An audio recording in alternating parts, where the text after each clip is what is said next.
Hello everyone, welcome to Tutitude. So we'll discuss Keshwananda Bharati case in this lecture in full detail.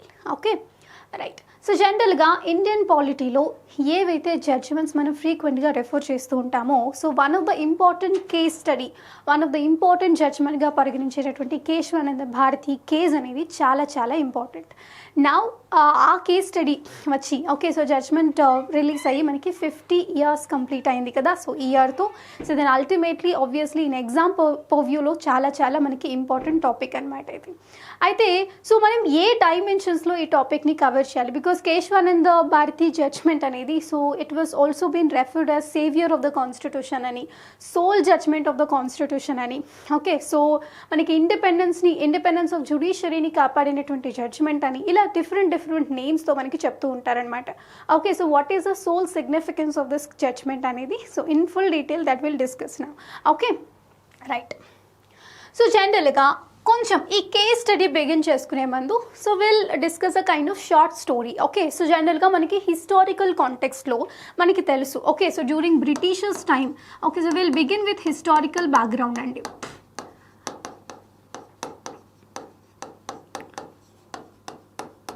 So జనరల్గా మనకి ఈ land revenue systems ఏవైతే ఉన్నాయో so మనకి ఎలా ఉండేవి బ్రిటిషర్స్ టైంలో అంటే obviously so the land got struct with the zamindars and ఈ జమీందార్స్ నుంచి మనకి ల్యాండ్ అనేది రెవెన్యూ అనేది కలెక్ట్ చేసుకుంటూ ఉండేవాళ్ళు. సో ఇక్కడ ప్రాబ్లం ఏంటి అంటే so major chunks of the land అనేది so it was laid with zamindars అవునా. సో ఇప్పుడు ఇదంతా అంటే during britishers time it was all okay but okay so after post independence టైంలో మనకి ఏమైపోయింది అంటే సో ఈ ల్యాండ్ అనేది only with some individuals it was got stucked. Okay so అందువలన మనకి జవహర్లాల్ నెహ్రూ గారి పీరియడ్లో సో ఈ ల్యాండ్ రీఫార్మ్స్ కాన్సెప్ట్ అనేది బిగిన్ అయింది. ఓకే సో 1960sలో మనకి ఈ కాన్సెప్ట్ అనేది చూస్తూ ఉంటాం. అయితే ఓకే సో మనకి జనరల్గా కాన్స్టిట్యూషన్ ఓకే సో మనకి ఎప్పుడు వచ్చిందంటే మన ఇండియన్ కాన్స్టిట్యూషన్ ఇంప్లిమెంటేషన్లోకి సో 1950sలో వచ్చింది కదా. సో January 26 తర్వాత so we all got adapted our constitution and we are been implementing that. So మరి దాంట్లో ఫండమెంటల్ రైట్స్ కాన్సెప్ట్ ఉంది కదా. సో ఈ ఫండమెంటల్ రైట్స్లో one of the important fundamental right ఏంటి అంటే మనకి right to property. Let's say that I am having 100 acres of land అనుకోండి. Let me say that okay I'm a జమీందార్. ఇప్పుడు నా ప్రాపర్టీ అంతా కూడా ప్రజలకి పంచాలి అనేటటువంటి ఒక నెపంతో ఒక ల్యాండ్ సీలింగ్ లిమిట్ అనేది పెట్టి సో ఎక్సెస్ ల్యాండ్ ఏదైతే ఉందో అదంతా కూడా నా దగ్గర నుంచి గవర్నమెంట్ తీసేసుకుంటుంది అనుకుందాం.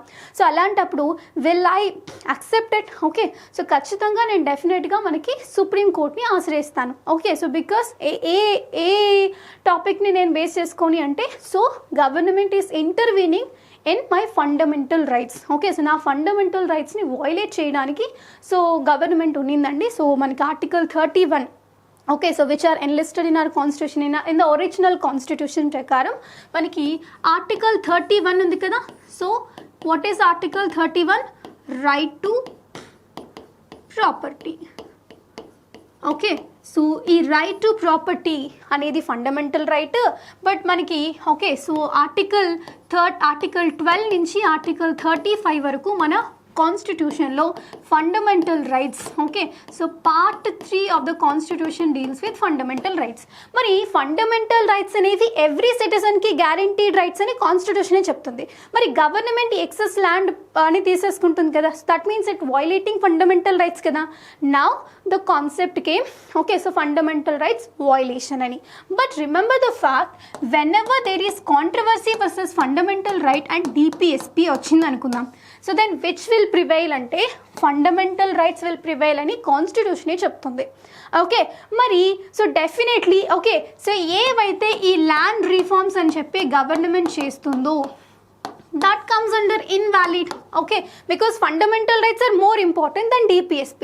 okay so మరి అలాంటప్పుడు ల్యాండ్ రిఫార్మ్స్ ఏదైతే జవహర్లాల్ నెహ్రూ గారి పీరియడ్లో ఇంట్రడ్యూస్ చేస్తారో so that comes invalid.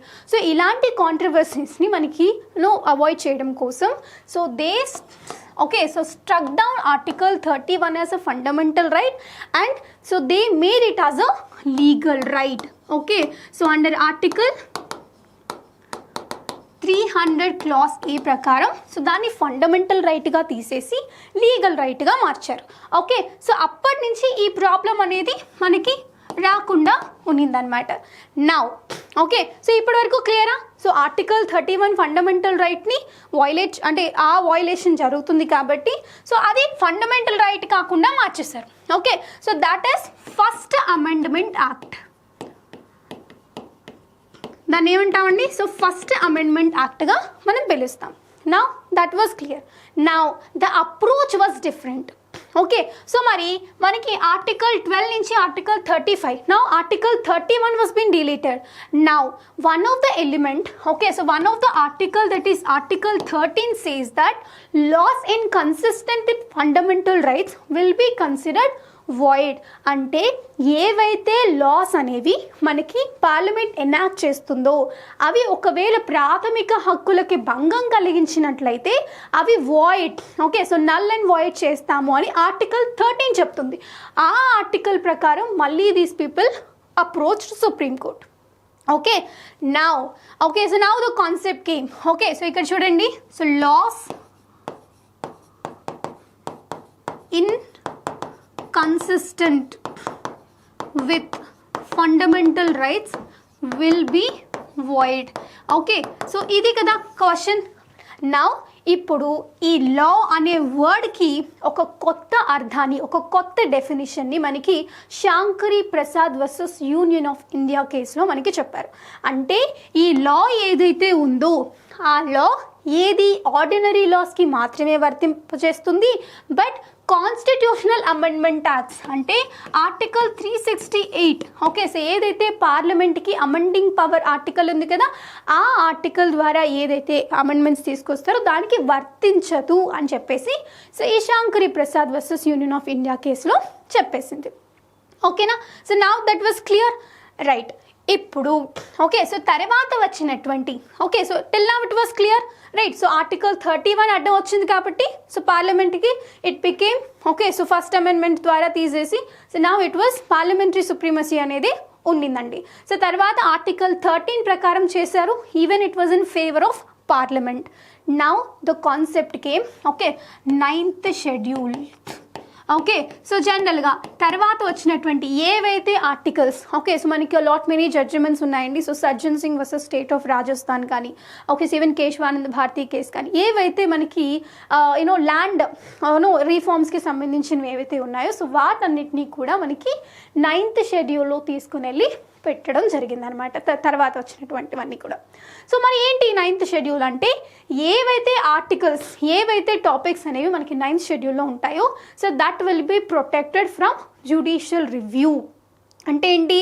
So ఏవైతే 9th షెడ్యూల్లో ఉంటాయో సో వాటిని మనకి సో సుప్రీం కోర్ట్ క్వశ్చన్ చేయడానికి మనకి అథారిటీ ఉండకుండా సో 9th షెడ్యూల్ అనేది తీసుకొచ్చి సో 9th షెడ్యూల్లో పెట్టడం జరిగింది.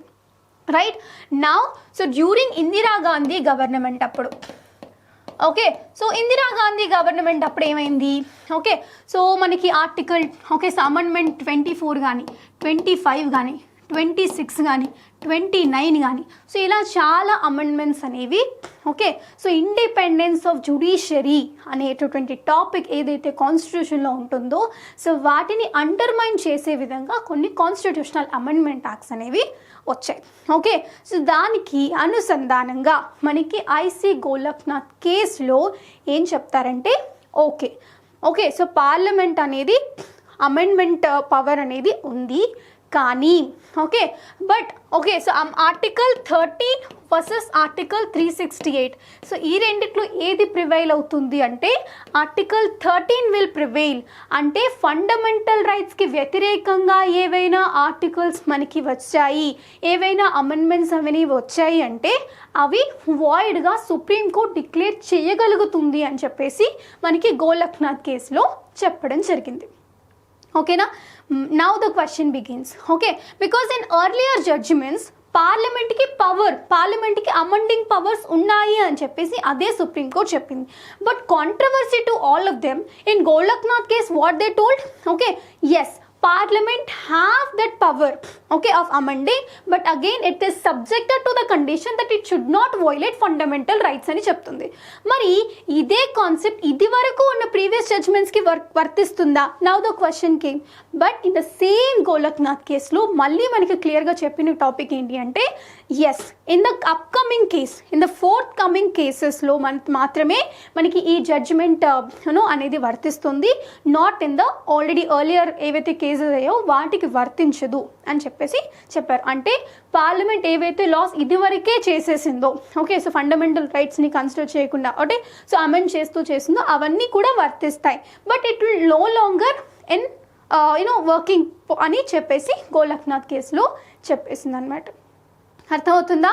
Now the concept. Okay, so now Kesavananda Bharati case. Okay, so this is all a kind of background అండి. ఓకే, అసలు ఈ ఆర్టికల్ 368 అంటే ఏంటి, ఆర్టికల్ 13 అంటే ఏంటి, అసలు ఫండమెంటల్ రైట్స్ ఓకే సో ఎక్కడి నుంచి ఎక్కడి వరకు ఉంటాయి, ఫండమెంటల్ రైట్స్ డిపిఎస్పీస్లో ఏది ప్రివేల్ అవుతుంది, ఇవన్నీ కూడా మనకి తెలియడం కోసం మాత్రమే. Now the actual case of the Keshwananda Bharati begins. Okay, so now Keshwananda Bharati case. Okay, right. మనకి జనరల్గా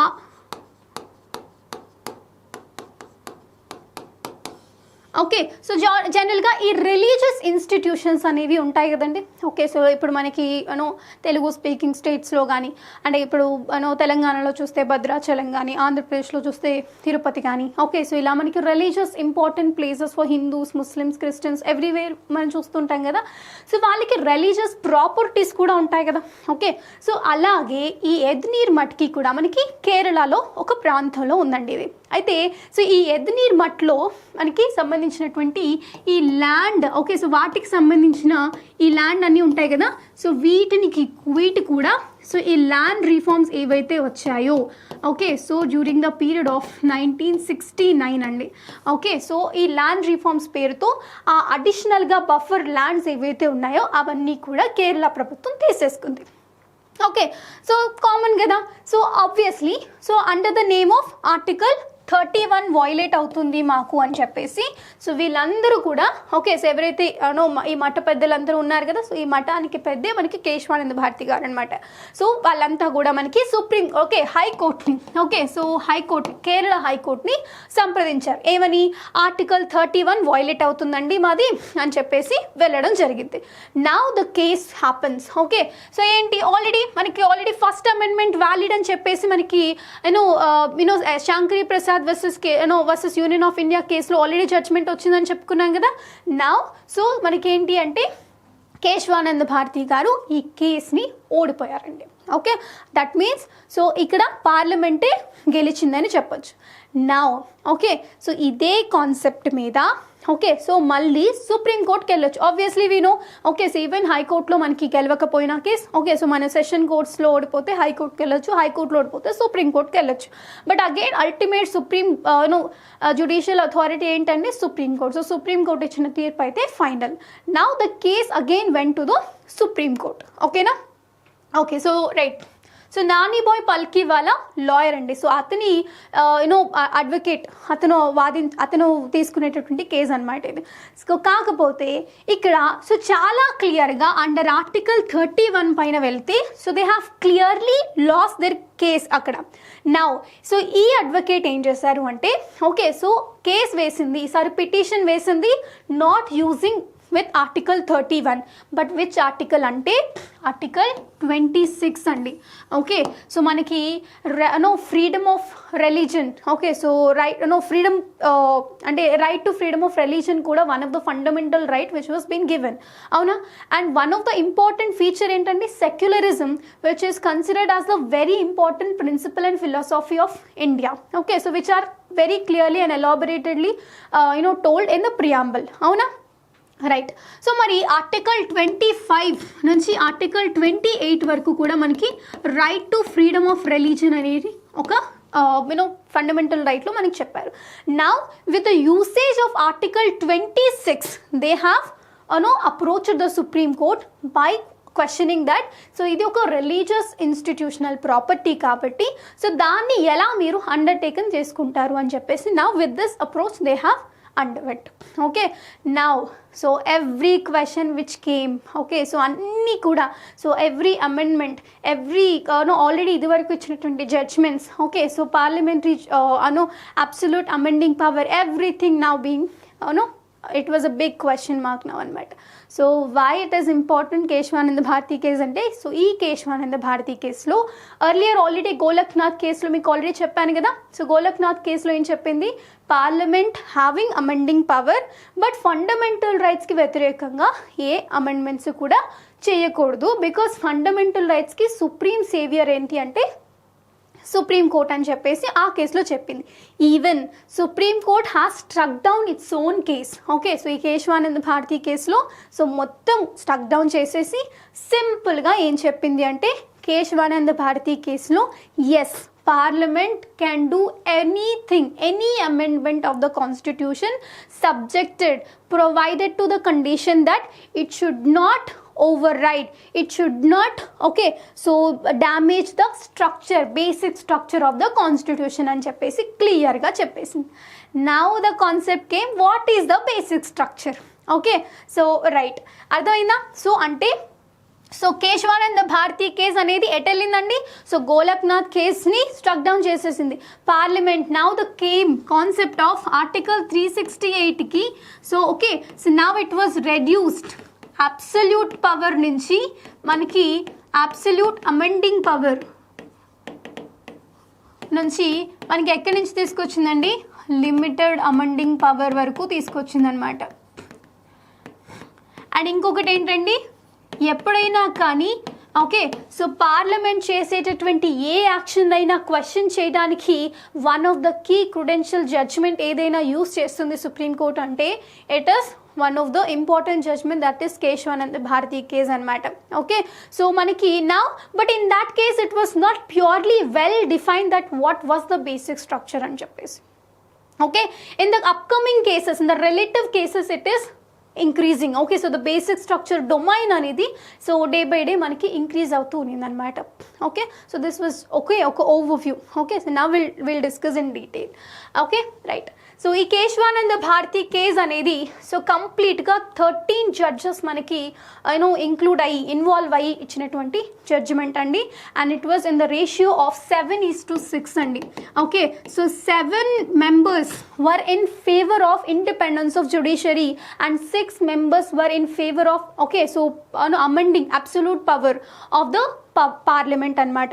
అంటే 6 members ఏంటి అంటే పార్లమెంటే ఓకే, సో పార్లమెంట్కి ఎలాంటి అధికారమైనా ఉంది ఓకే, సో రాజ్యాంగాన్ని అమెండ్ చేయడానికి అని చెప్పేసి సపోర్ట్ చేస్తున్నారు.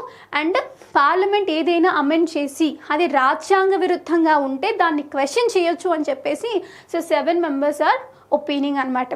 చూడండి ఎంత టగ్ ఆఫ్ వార్ ఉందో. సో 7:6 అంటే చాలా వెరీ నియరర్ మార్జిన్ అనమాట. ఓకే, సో మనకి ఎగ్జామ్ పాయింట్ ఆఫ్ వ్యూలో ఎవరు who in support of whom అని కూడా అడుగుతూ ఉంటారనమాట. Anyway, so gave birth to the concept of basic structure doctrine. Okay, so ఈ కాన్సెప్ట్తోనే మనకి okay, so it is called as a saviour of constitution అని అర్థమవుతుందా. Next, so paved the way for struggle between parliament and judiciary. ఇప్పుడు judiciary గొప్పనా parliament గొప్ప అనేటటువంటి విషయానికి సంబంధించినటువంటి జడ్జ్మెంట్గా ఇది బాగా ఫేమస్ అనమాట. నా fight for absolute power in regards to amendment power of any provision okay, so the constitution by virtue of article 368 until this judgment came we can very clearly says that so parliament having absolute power in the concept of amendment. Okay, అప్పటి వరకు article 13 ఉన్నా కానీ it was not included constitutional amendments, it was only included with ordinary laws. ఓకేనా, గుర్తుపెట్టుకోండి. Next, so now the concept of basic structure came కదా. Okay, so ఈ basic స్ట్రక్చర్కి సంబంధించిన డౌట్స్ కూడా చాలా ఉన్నాయి. బికాస్ ఈ బేసిక్ స్ట్రక్చర్ అనగానే so preamble comes into our brain. సో ప్రియాంబుల్ ఏవైతే వర్డ్స్ మనకి మెన్షన్ చేశారో sovereignty, secularism, socialism, integrity, equality, fraternity, okay, so integrity, Liberty, ఇలాంటి టాపిక్స్ అన్నీ కూడా మెన్షన్ చేస్తారు కదా, కీవర్డ్స్ అనేవి మెన్షన్ చేశారు కదా. సో వీటన్నిటినీ కూడా మనకి బేసిక్ స్ట్రక్చర్గానే చెప్తాం. Now again the concept came because in the 42nd constitutional amendment act okay, so one of the important provision that was added that the 3 words which are been added in the preamble కదా. Okay, so secularism కానీ socialism కానీ ఇలాంటి words అనేవి add చేస్తారు కదా. మరి later on added elements కూడా basic structure కింద వస్తాయా అని ఒక క్వశ్చన్ వచ్చినప్పుడు yes, it will be integrated. Okay, so it will be integral part of the basic structure అని చెప్పేసి in S R Bommai case it was been declared అనమాట. Okay, because secularism, yes, it is one of the principle, one of the basic structure of the constitution, because a lot many articles also which will deliberately supported that concept. Avuna? And it's socialism, it is one of the principle that we adopted. Okay, so ఇలాంటివన్నీ కూడా basic structure కిందకే వస్తాయని చెప్పేసి మనకి SR Bommai కేసులో చెప్పారు. Next Shankari Prasad versus union of India. Actually it was in favour of parliament. ఆ టైంలో ఆర్టికల్ 368 ప్రకారం parliament having full authority to amend all the parts of the constitution అని ఇన్ Shankari Prasad versus union of India కేసులో it was deliberately told. Okay, next Sajjan Singh versus state of Rajasthan. It is also a case which supported the 9th schedule and which supported the parliament's amending power and which was struck down article 31. Okay na, right. Next, IC Golaknath versus state of Punjab. Okay, so it was also very very clear, but okay, so contrary to all the three judgments in IC Golaknath case, it supported that fundamental rights were very very important and fundamental rights to be protected by the Supreme Court. Okay, so in that case it was to the level it was limited article 368 power of the parliament. Okay, so very very important. Okay, right, but ultimately in all the cases it supported article 368. Okay, but anni ee judgments annitiki koncham okay, so contrary ఏంటండి Kesavananda Bharati case ఇది ఏంటంటే so okay అటు కప్పకి కోపం రాకుండా ఇటు కర్రకి కోపం రాకుండా పార్లమెంట్కి ఎస్ అమెండింగ్ పవర్ అనేది ఉంది అని చెప్తూనే but subjected to the condition that it should not damage basic structure అని చెప్పింది. ఓకే, సో రైట్, ఓకే అర్థమవుతుందా మీకు? So that is the reason why Kesavananda Bharati case is so much important and so మనకి credential ఏంటి అంటే because now the concept of altogether new component or new element which was added that basic structure. Now what is the basic structure of the constitution and a doubt came avuna. So anyway, next, so Sajjan Singh versus state of Rajasthan. So in brief that we'll discuss. Okay, so Sajjan Singh versus ante manaki ee religious properties ki sambandhinchiనటువంటి lands ఏవైతే governments తీసుకుంటున్నాయో so even some parts of the India లో మనకి ఇలాంటి cases అనేవి register అయ్యాయి. So one of the case is that, so again it was challenged the 17th amendment of the constitution. Okay, held that amendment is valid. Okay, because it was in support of article 368, so obviously that amendment goes valid. Okay, next, parliament can amend anything in the constitution according to the procedure laid down in article 368. Okay, so anyway, so in that case also been lost. Okay, right.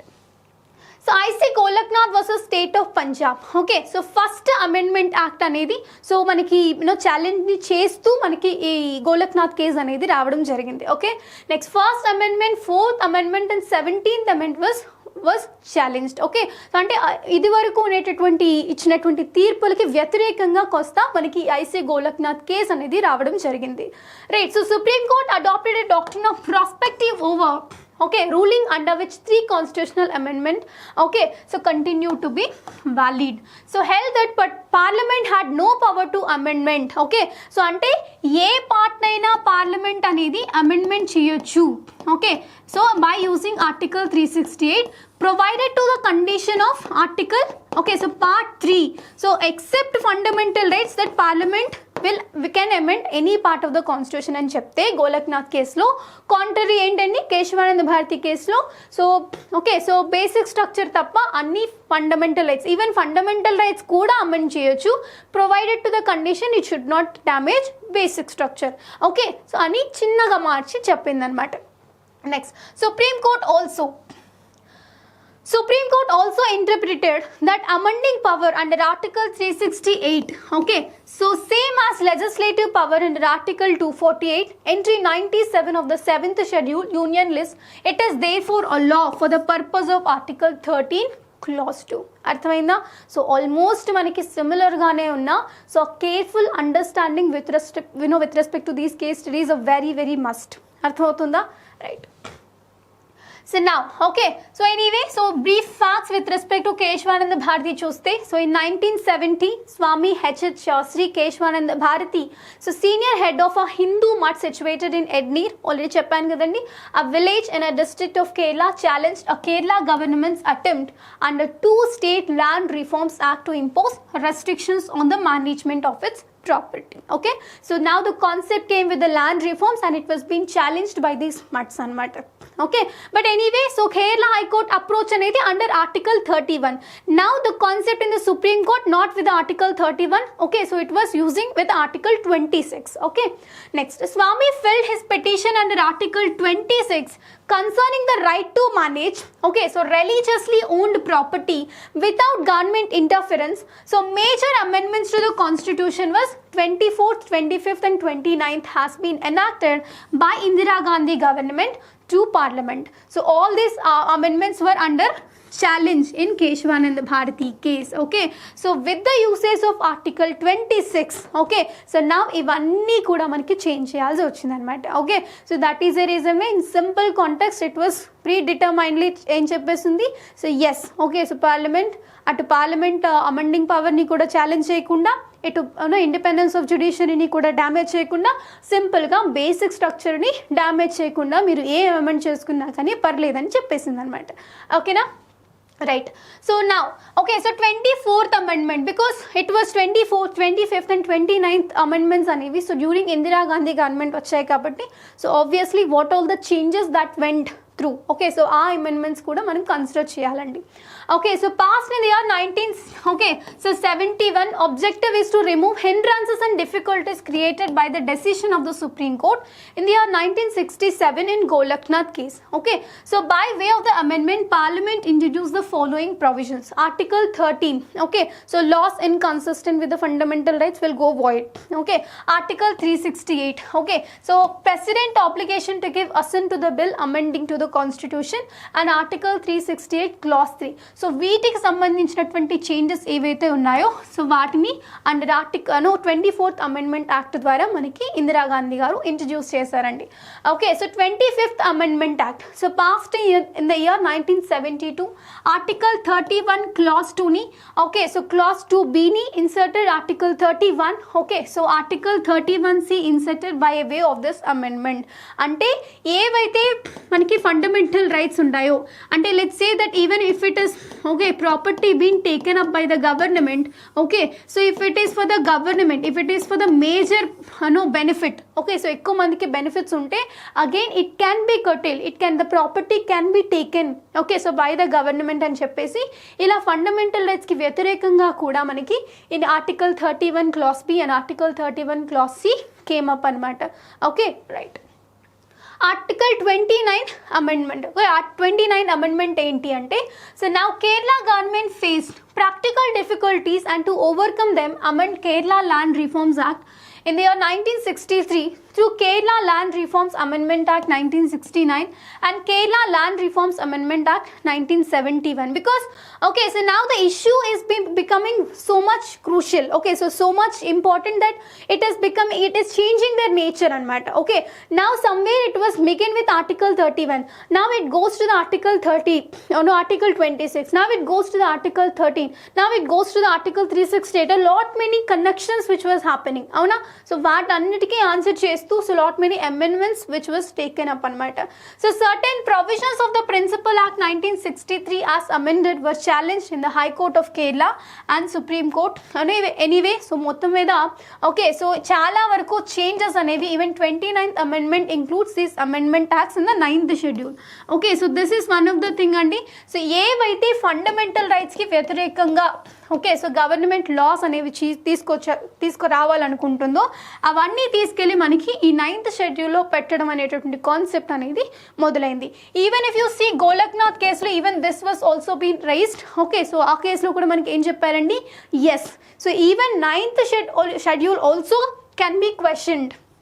Okay, so provided మనకి ఏంటి, so 9th schedule కంటే so ముందు constitution adoption అప్పుడు మనకి ఏవైతే concepts ఉన్నాయి వాటిని మాత్రమే క్వశ్చనింగ్ అనేది ఈ జ్యుడిషియల్ రివ్యూ కాన్సెప్ట్ అనేది ఉండదు. కానీ ఏవైతే తర్వాత మనకి 9th షెడ్యూల్లో తీసుకొచ్చి పెడతారో వాటన్నిటికీ కూడా జ్యుడిషియల్ రివ్యూ ఉంటుంది. ఓకే, సో ఈవెన్ ఆర్టికల్ 13 అనేది so it can applicable to the entire constitution, not with the exception of 9th schedule అని కూడా మనకి ఉన్నిందనమాట.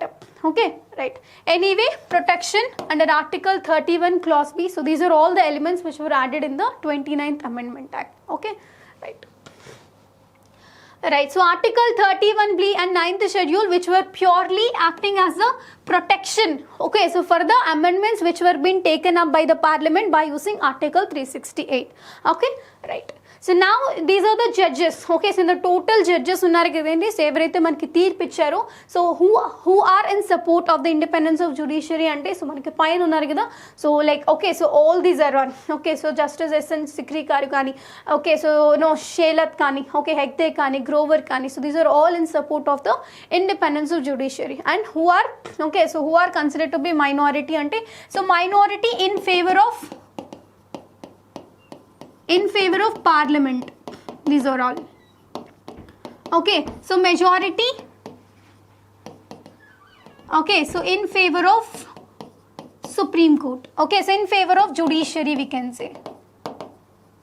Okay, so very important. Right. So now Keshwanand Bharati case, we already know it is a 13 judge bench judgment anamata. So now it was challenging. Okay, so 24th, 25th and 29th Amendment Act అంటే ఏవైతే fundamental rights కి వ్యతిరేకంగా కానీ so basic structure కి కానీ వ్యతిరేకంగా ఉన్నాయో so వాటన్నిటిని కూడా మనకి సో నల్ అండ్ వాయిడ్ చేసేసింది.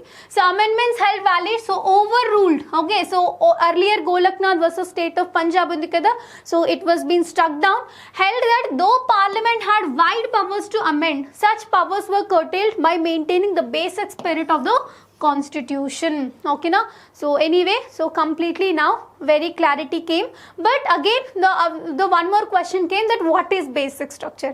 Anyway, so in that case it was defined that some of the elements were considered as the basic structure, but tarvata ee basic structure concept ki sambandhinchi konni inka additional topics అనేవి వచ్చి చేరుతూ ఉన్నాయి అన్నమాట. We even will see what are that cases. Okay, so the parliament could not snatch certain basic principles enshrined in the constitution. So వీటికి సంబంధించి okay so ఏవైతే basic structure doctrine కి సంబంధించినటువంటి concepts ఉన్నాయో వాటికి ఎఫెక్ట్ చేస్తూ లాస్ అనేవి తీసుకురాకూడదు. Simple.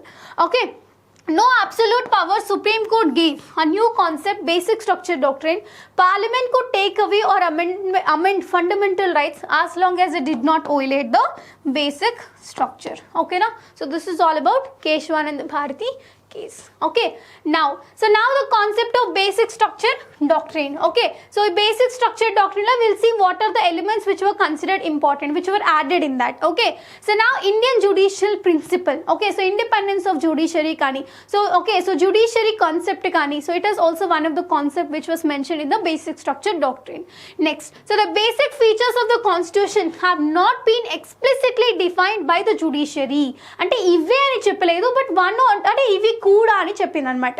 Okay, so the basic features is determined by the court in each case that comes before it. So the doctrine thus forms a basis of a limited power of the Supreme Court to review and strike down the constitutional amendments enacted by the parliament. Okay, so simple ga cheppali ante okay, so చాలా తెలివిగా మనకి parliament ఏవైనా amendment acts తీసుకొచ్చింది అనుకోండి, ఒకవేళ కాన్స్టిట్యూషన్కి అది భంగం కలిగిస్తుంది, if it is representing a kind of dictatorship attitude of the parliament అని సుప్రీం కోర్ట్కి ఆర్ ఇండిపెండెంట్ జ్యుడిషియరీకి అనిపించింది అనుకోండి, then with the usage of this basic structure weapon it will struck down.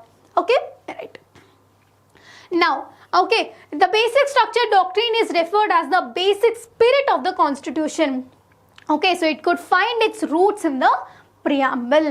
Okay na, so we have discussed SR Bommai versus SR Bommai case అనేది కూడా చాలా చాలా important because అసలు బేసిక్ స్ట్రక్చర్ అంటే ఏంటి అని చెప్పేటటువంటి కేసు కాబట్టి so it goes important. Okay, next preamble is 85 word summary of the constitution. So it is the basic essence of the constitution and objective of the constitution lies in the preamble. Okay, so even a lot many cases manaki preamble is a part of the constitution or not a part of the constitution ane arguments kuda unnai. Okay, so it is a part of the constitution andi. Okay, so even it was been given in this judgment. Okay, very important. So balance the fundamental rights and DPSP, judicial review is also part of the basic structure. Okay, so preamble is a basic structure, fundamental rights is a basic structure, judicial review is a basic structure, DPSP is a basic structure, even amendment of the parliament is a basic structure, and limited amending power of the constitution is also basic structure. Like everything is a basic structure. Okay, right.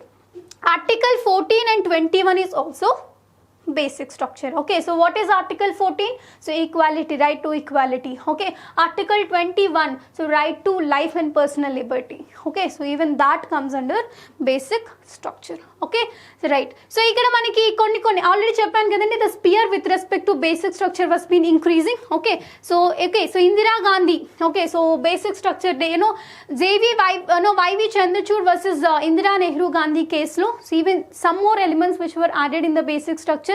They are sovereign democratic republic states, equality status of opportunity of an individuals under article 16. Okay, next secularism and freedom of conscience of religion, that is article 25, and rule of law article 14. Okay, so these are all been added into the basic structure domain. Okay, so in this case. Okay, next in the Minerva Mills versus Union of India, ee case lo kuda konni inka additional concepts anevi add chesaru. Entandi, so validity of 42nd amendment was challenged. Okay, so even it was been resolved. Yes, now so what all the elements which were added, okay, so with the usage of the 42nd amendment, so they are all been accepted by the Supreme Court and they are considered as valid. Okay, right. Supreme Court struck down clauses 4 and 5 of the article 368. It was ruled out by the court that a limited amending power itself is a basic feature of the constitution, as I said. Okay, so limited functionality, limited amending power of the constitution is also considered as the basic feature. Okay, na? Right. Anyway, so in the Minerva Mills case, so finally, so ante Minerva Mills case kani, Indira Gandhi Nehru case kani, వీటన్నిటిలో ఏమవుతుంది, it was widening అన్నమాట. So the basic structure domain is increasing. Okay, so finally what is the conclusion? Dictatorship versus democracy. Restriction placed on power to amend, otherwise absolute power will lead to dictatorship. ఎప్పుడైనా కానీ పార్లమెంట్లో ఉండేది ఎవరండి?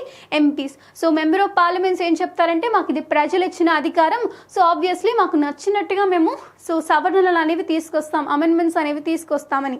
So ఇలాగే మనకి amendments అనేవి చేసుకుంటూ పోతే సో కాన్స్టిట్యూషనల్ ఫిలాసఫీ ఏమవ్వాలి? ఓకే, సో మరి సుప్రీం కోర్ట్ కాన్స్టిట్యూషన్ సేవియర్ అని చెప్పి, సో కాన్స్టిట్యూషన్ సేఫ్ గార్డింగ్ అని చెప్పేసి సుప్రీం కోర్ట్ ఉన్నది ఎందుకు మరి? Okay, so that is the reason why it is purely a war between so Supreme Court and Parliament, and it is a like it is a tug of war between dictatorship versus democracy అని కూడా చెప్తారనమాట. Anyway, okay, so essential to uphold the democratic values, so nothing can take away the power of judicial review by courts. Okay, so ఇది ఎలా వచ్చిందండి? So with the usage, with the purely with a sharp knife of basic structure doctrine అండి. Okay, so that came with the concept of Kesavananda Bharati case కదా. So ఆయన మనకి 2020లోనే కేశవానంద భారతి గారు pass అయినప్పటికీ, so భారతదేశ చరిత్రలో రాజ్యాంగ వ్యవస్థలో ఓకే, సో ఈ డెమోక్రసీ పాలన ఉన్నంతకాలం ఈ జడ్జ్మెంట్ అనేది ఉంటూనే ఉంటుంది. ఆయన పేరు మనం ఎప్పుడు తలుచుకుంటూనే ఉంటాం అనమాట. Okay, now I think you got the importance of the Keshwanand Bharati case, and it's relatively very important in the polity studies. Okay, now anyway 50 years complete అయినటువంటి important judgment కాబట్టి, okay, so anyway exam point of view కూడా మనకి వచ్చే chance అనేది ఉంటుందండి. So all the case studies which I mentioned in the video, so definitely go through it, practice more. Okay, so that even if you got any doubts, please do comment. Okay, so we'll clarify every doubt of yours, and anyway practice more. Okay, so read like under connectivity అనేది it's very important and crucial anamata. So just polity is something, it's not remembering some articles and some parts and schedules of the constitution. No, it is purely a kind of magic of analyzing thing anamata. Okay, so if you got understanding, if you practice, if you connect the dots, so it is a magic of subject and matter. Anyway, so now you got the topic clarity of Keshwanand Bharati case. Okay, so I guess No, even if you got any doubts, please let me know, right? So until then, thank you so much. Have a good day.